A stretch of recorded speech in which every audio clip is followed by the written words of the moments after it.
The handshake lasted too long. His fingers closed around mine, warm, dry, confident, a grip built for boardrooms, not for looking a man in the eye 9 years after he ruined his life. I felt something small and hard press into my palm. A watch. My father's watch. "Welcome home, Danny," he said, close enough that I could smell the same cologne he'd worn to my sentencing. "I kept this safe for you. Figured you'd want it back, eventually." Behind him, through the frosted glass of the office he now called his own, I could see my name had been sanded off the door. "Eventually," I repeated. He smiled the way he always did right before he lied to me. "We'll talk soon," he said. "There's a lot you don't know." He had no idea how right he was. My name is Daniel Cross.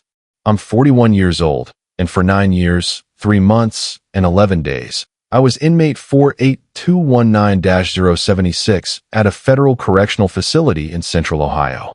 Before that, I was the co-founder of Cross and Voss Freight Solutions, a logistics company my business partner, Marcus Voss, and I built from a single leased truck and $11,000 of my savings into a regional carrier worth $4 million by the time I turned 32.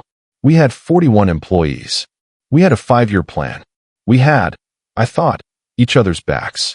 Then, in the spring I turned 32, federal investigators found $4,300,000 funneled out of our client escrow accounts through a shell company registered under my digital signature. My digital signature, my login credentials, my name on every falsified invoice. I told the court I didn't do it. I told my lawyer, my wife, my own brother. Nobody could prove otherwise, and nobody could prove I was telling the truth either. Marcus testified against me with tears in his eyes.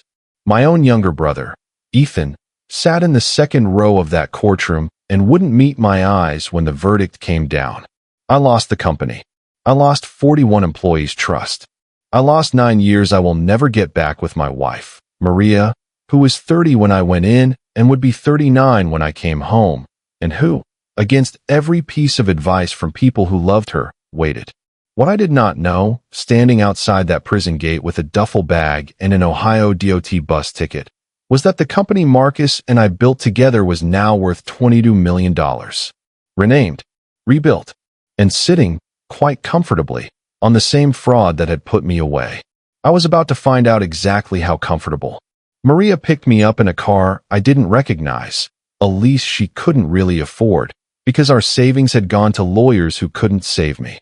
She hadn't told me everything on the phone over the years. She said she didn't want prison to be the only thing I thought about.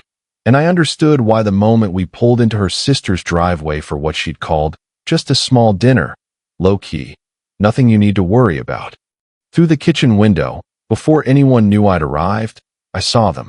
Marcus was there, at my sister-in-law's table, in my old chair, the one with the worn left armrest, holding a glass of the 18-year Macallan I used to save for closing deals.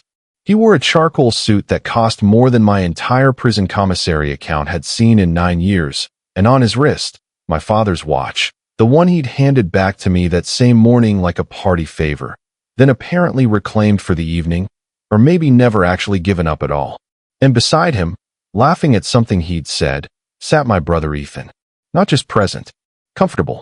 Marcus's hand rested on Ethan's shoulder the way a man rests his hand on someone who works for him. "He'll be a project," I heard Marcus say through the screen door, swirling his glass. 9 years does something to a man's head. We'll ease him back in. Maybe a consulting title. Something with no real access. Ethan laughed. Actually laughed. As long as he doesn't ask about the Meridian account. I stood on the porch in the dark for a long moment before I knocked. Nobody offered me a drink when I walked in. Somebody offered me a folding chair. I didn't say a word about what I'd heard. Not that night.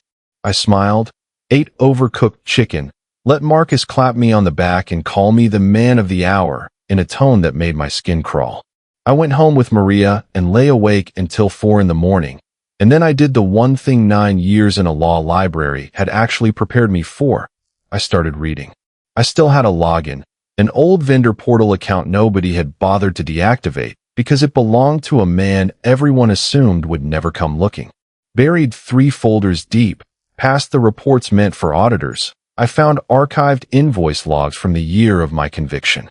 The forged documents that put me away had been generated from an IP address registered to a laptop that was never mine, a laptop leased, the records showed, to Marcus Voss personally, 6 months before my trial. I brought it to him over coffee, calm, hands wrapped around the cup, so he couldn't see them shake. I told him what I'd found. Marcus didn't blink. Danny, come on. IP logs migrate during server transitions all the time. It's a known artifact of the 2018 infrastructure move. Any forensic accountant would tell you that's not admissible. That's noise. He said it smoothly, the way he used to pitch clients. Jargon stacked on jargon. You've been out 3 weeks. Don't let paranoia be the thing that finally breaks you. I nodded. I apologized, even. Told him prison made a man see conspiracies in shadows. He believed me. That was the point. What Marcus didn't know was that I still had a friend, an old logistics client named Priya Anand, who ran a boutique forensic auditing firm now and owed me a favor from before everything fell apart. I gave her the drive. 2 weeks later she called me, and her voice had the flat calm of someone who'd found something bigger than she expected. The infrastructure migration Marcus mentioned so casually never happened. She traced the shell company, Meridian Transit Holdings, the name Ethan had joked about at dinner, through 4 layers of ownership, and it led to a bank account in the Caymans that received wire transfers timed exactly with the missing $4.3 million from 9 years ago. The account was still active. It had received a deposit 11 days after I walked out of prison. I went to the office under the pretense of returning paperwork for my consulting onboarding. The demeaning little title Marcus had dangled at me like a bone. I waited in the hallway outside his glass office, out of sight, while he and Ethan talked. He's going to find something eventually, Ethan said, and for 1 second I thought, hoped, my brother had doubts. He won't, Marcus said. He's a broken man playing catch-up on a world he doesn't understand anymore. Besides, he laughed, low and easy. Even if he does, who's going to believe a convicted felon over the man who built this company into $22 million while he was in a cell? You worry too much, Ethan. You get the chief ops title in January. Focus on that. My own brother's silence in that moment told me everything 9 years of silence between us hadn't. The Cayman account was worse than I imagined. Priya traced a second shell layer, and inside it she found something Marcus had buried even deeper than the fraud that convicted me. A second, ongoing scheme, still active, still bleeding client escrow funds at roughly $60,000 a month, structured almost identically to the one that had sent me to prison. He hadn't stopped. He'd simply gotten better at making sure someone else would take the fall if it ever surfaced again. That someone, the paperwork suggested, with a new digital signature freshly authorized under a returning consultant account, was me. He wasn't just protecting his old crime. He was setting up the next frame job, using the very reentry program he dangled in front of me as bait.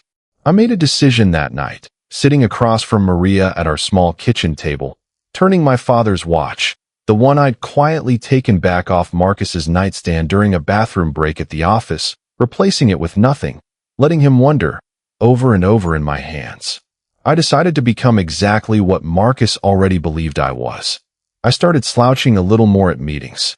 I let my voice go soft and hesitant, stumbling over financial terms I understood perfectly well, asking Ethan to remind me how spreadsheets work now. It's all so different. I wore the same faded gray cardigan 3 days in a row, a small, deliberate costume of decline. I let my hands tremble, just slightly, when I signed onboarding paperwork, the same trembling I genuinely had my first week out, now performed on command. If Marcus believed I was a broken man too dazed to be dangerous, I told myself, he would stop watching his back around me. And a man who isn't watching his back leaves his back exposed. Maria caught me practicing the tremor in the bathroom mirror one night. She didn't laugh. She just said, "You're going to get him to sign his own confession, aren't you?" It wasn't a question. "I'm going to get him to hand it to me himself," I said. "Slowly enough, he won't even feel it leave his hands." I asked, meek and grateful, if I could help organize the old Meridian files, just to feel useful, just to remember how the business works. Marcus agreed almost instantly, condescendingly, generously, The way you'd hand a child a toy calculator. What he didn't know was that I'd spent one of my 3 prison-approved calls a week for the last 4 months before release, talking not just to Maria, but to a federal white-collar crimes investigator named Agent Kowalski, who had reopened an interest in my case after Priya's early findings reached her desk months earlier through a mutual contact. She couldn't act without hard evidence. I intended to hand her exactly that. I planted a recorder, small, legal in our one-party consent state, tucked into the false bottom of a supply box I asked to keep, for my old files, sentimental reasons, in the shared archive room where Marcus liked to make his private calls, believing the room's old, disconnected landline made it soundproof from digital surveillance. It wasn't disconnected. I'd fixed that myself, quietly, the week before. I also asked Ethan, still performing my slow, grateful confusion, if I could shadow him one afternoon to learn how things run now. He agreed, flattered. I sat 2 feet from his monitor while he logged into the Meridian portal to process what he called routine reallocations, and I watched him authorize a $61,000 transfer under my newly reinstated consultant credentials, without my knowledge or consent, exactly as the frame-up paperwork had promised. My phone, silenced, sat in my cardigan pocket, live-streaming audio to Agent Kowalski's evidence server 3 miles away. I felt it buzz once against my leg. Her confirmation the feed was recording clean. I smiled my slow, grateful, confused smile at Ethan and asked him to show me how the spreadsheet worked one more time. Marcus planned a gala. Of course he did. $22 million in a decade of getting away with it will do that to a man's ego. He called it the Voss Logistics 10th anniversary celebration. Never mind that the company had been ours for the first year and a half of its existence. Never mind that the 10 years conveniently erased the fact that half of them belonged to a man he'd sent to prison. He invited me. I think he wanted an audience for my humiliation as much as his triumph. I wore my father's watch that night. I didn't hide it. Halfway through his toast, champagne raised, my old employees and new investors gathered under string lights in the very warehouse Maria and I had leased with $11,000. Marcus gestured toward me with a theatrical little laugh. And of course, we have to acknowledge Danny, he said, to polite, uncomfortable applause. Some of you know his story. Long road. Rough road. But we're proud, in our own small way, to have given him a soft landing. A little consulting role. Something within his current capacity. Laughter rippled, cruel and quiet. Exactly the kind he'd wanted. Ethan, beside him, raised his glass and didn't meet my eyes. I stood up. Slowly. The trembling was gone. Actually, Marcus, I said, my voice even, unhurried, the same voice I'd used to read a bedtime story. I'd like to say a few words too. About the anniversary. The room quieted the way rooms do when they sense something shifting under their feet. 10 years ago, I put $11,000 and every hour of my day into a single lease truck. Marcus put in charm and a law degree he never finished. We built something real. 9 years ago, $4.3 million vanished from client escrow, routed through a shell company called Meridian Transit Holdings, registered, notarized records show, under a laptop leased personally to Marcus Voss 6 months before I was arrested. I let that sit. Nobody moved. 11 days after I was released from prison for a crime I did not commit, a new deposit landed in the same Cayman account tied to that shell company. $61,000 of it was authorized 3 weeks ago, under my name, by my brother, at Marcus's direction, without my knowledge, the beginning, I believe, of a second frame. Marcus's smile had not moved, but his knuckles had gone white around his champagne flute. This is a broken man's paranoid fantasy. Everyone, please, he's clearly. I'd stopped talking, I said, still quiet, still calm, because Agent Kowalski, Federal Bureau of Investigation, White Collar Crimes Division, has been listening to this room's archive extension for the last 11 weeks. She has your voice, Marcus, on the record, discussing the ongoing scheme, for days ago, at 11:40 in the morning. Ethan's voice too. 2 agents in plain clothes I hadn't pointed out to anyone stepped forward from near the bar, where they'd been sipping club soda, and watching the room for the last hour, and one of them said, simply, "Marcus Voss, we need you to come with us." I set my champagne glass down on the table, picked up the framed 10-year anniversary plaque sitting beside the centerpiece, the one with his name alone engraved beneath the company logo, and I let it fall, deliberately, to the concrete floor. The glass shattered clean across his name. I didn't raise my voice once.